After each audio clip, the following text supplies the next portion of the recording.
Se você se rebelar contra o propósito que Deus estabeleceu pra sua vida, o próprio Deus vai permitir que você passe por experiências totalmente dolorosas, sabe? No vídeo anterior eu falei sobre o seu propósito ele ser muito mais geográfico do que você imagina. E nesse eu vou te explicar experiências que talvez você tenha passado e você mal sabe que é por causa de que você não segue o seu propósito. E se você não quer perder nenhum vídeo, já começa a seguir essa página pra eu te mostrar o quanto o seu propósito é importante e o quanto Deus ele estabeleceu desígnios pra sua vida. O fato é, ninguém, absolutamente ninguém consegue ignorar Deus. A maior prova disso é que ele cria experiências totalmente dolorosas que nos faz voltar de acordo com o que ele quer. Quer um exemplo disso? Se a gente pegar, eu acho que a maior história e lição que eu aprendo até hoje, assim, quando eu leio a Bíblia, é a história de Jonas. Todo mundo sabe que Jonas, ele teve que aguentar 3 noites, e eu falo que são 3 miseráveis noites dentro da barriga de um peixe. Vamos recapitular só um pouquinho essa história pra gente poder entender isso aqui. Deus, ele fala pra Jonas ir até Nínive e clamar um juízo contra ela, porque a maldade do povo tava tão grande que já tinha subido as narinas de Deus.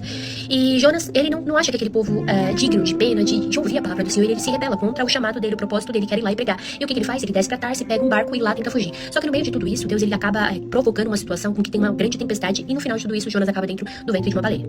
E a primeira coisa que eu falo pra você, nunca julgue incorretamente Deus, sabe? Porque não acha que ele vai ignorar.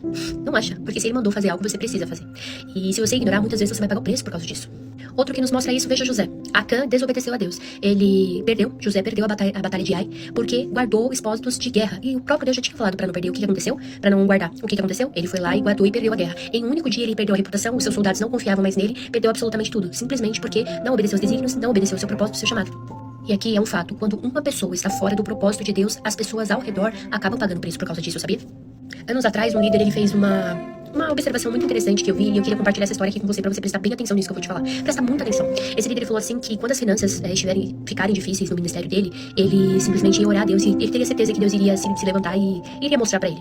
Até que um dia ele, numa dessas orações, Deus falou pra ele que não era mais pra ele orar, que o motivo das finanças dele ir mal era referente a uma pessoa que estava na equipe dele e que ele precisava mandar aquela pessoa embora. Quando ele manda essa pessoa embora, automaticamente, assim, poucos dias depois, as finanças começaram a retomar. Então ele falou assim que isso que ele ia falar agora deveria estar estampado na capa de todos os jornais. Quando você tirar as pessoas erradas da sua vida, as coisas erradas vão parar de acontecer com você.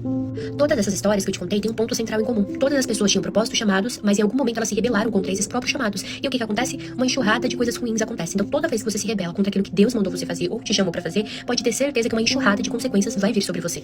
Eu já falei em alguns vídeos aqui que Deus ele usa sim da dor como forma de correção pra nós, porque ele prefere nos ganhar do que nos perder pro mundo. Então a dor é uma forma de corrigir-nos.